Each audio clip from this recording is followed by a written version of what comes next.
how good this defensive line has been. Has that been any of a shocker to you, or you knew that they were going to be this good this season? Sort of a loaded question, isn't it? Obviously, I feel like, we've done some good things, but there are a lot of things that we need to do a lot better as far as improving our play. And that's been the challenge week in and week out, is to try to make sure that we stay focused and keep the main thing the main thing. But there's just so many areas when you sit there and you watch the film and you're critiquing it and you're being truly honest with what's taking place, that guys see that there's so much room for improvement, be it communications, getting everybody on the same page, be it fundamentals, using the right techniques and the fundamentals where now they can be more productive and even be, better players. So that's our challenge.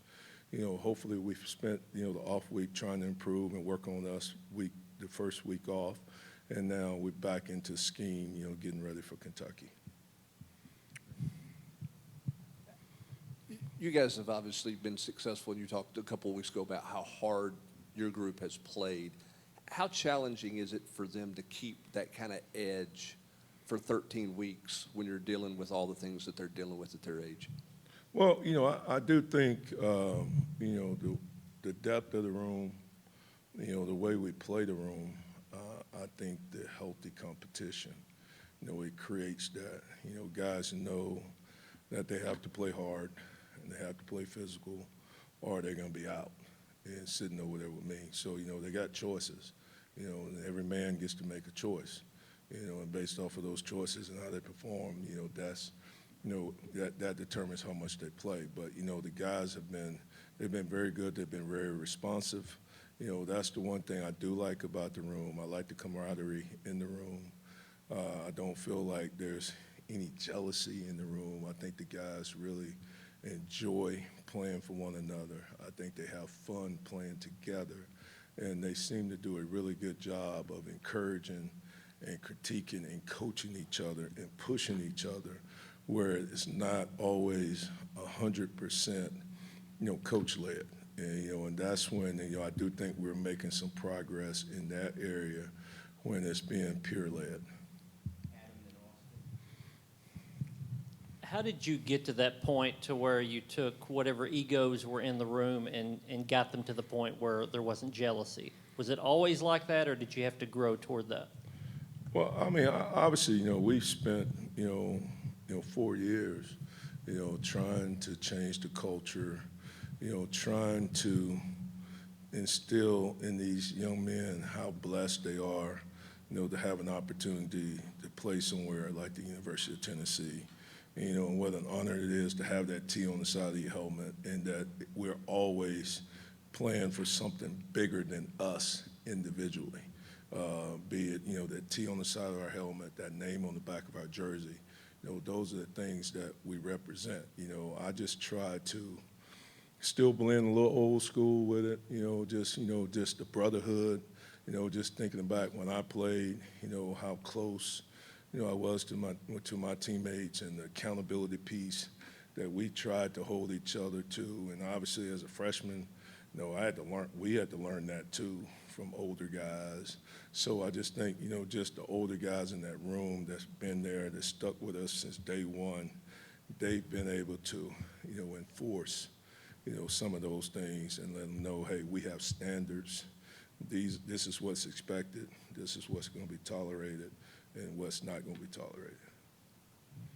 Rodney, Jackson Moy came in your room and just kind of seamlessly transitioned really well.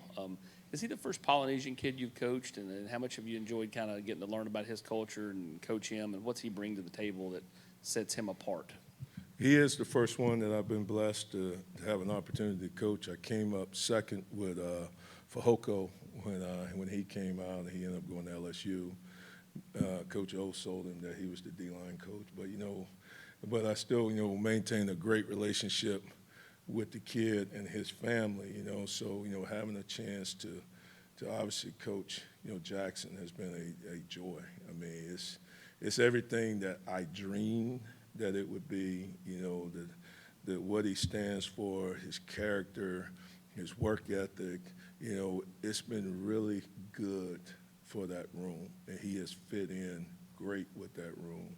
And, you know, and I'm really excited about just continuing to see his growth, because I do think that he has true natural leadership ability, which, you know, in this generation, you know, that stuff's getting harder and harder to find. So when you have it and you find it, man, you got to cherish it, you know. So I'm really excited about, you know, where he's headed and what he can mean to our program in the direction that we want our program to continue to go in. Coach, some people judge James Pearce Jr.'s season based on stats. How do you evaluate how he has played this year? Well, I think if you ask James, just like if you ask anybody, I think he would have to be totally honest with you and say there's room for improvement. You know, it's not always about stats. It's making sure that we're doing everything within the system, within the scheme, making sure that we're executing at a high level. And like I tell the guys all the time, now, anytime that we can learn to put aside our personal goals and ambitions and put the team goals and ambitions first, then at the end of the day, they're going to reap the rewards individually. Because if we do good as a team and we win at a high level, I do believe that we don't have enough guys for all the accolades that could come. So, you know, I'm just trying to stress that team concept, and let's doing things as a team and doing things for Tennessee and not for individuals. But I think, you know, he's progressing, and I think he's making strides, and he's headed in the right direction. So we hope that he will continue to peak as we're going through this stretch right here.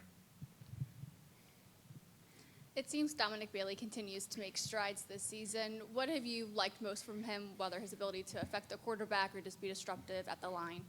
Well, the thing about Dom that I admire, you know, he's a young man that wasn't given anything, especially probably, you know, by me. You know, when I first got here, you know, I had question marks about, you know, Dom, you know, and all that. So he's a kid that has really bought into what we're doing and how we want to go about things. And he changed his work ethic. He changed his attitude. He's doing those little things, and he's worked himself into being a pretty good football player. And I still think there's even more room for him to grow, and I think it's important to him. He shows up to work every day. He has a good attitude, and, you know, I think he's made of the right stuff, and I think he cares about his teammates, and I think he cares about this institution. Thank you, Coach.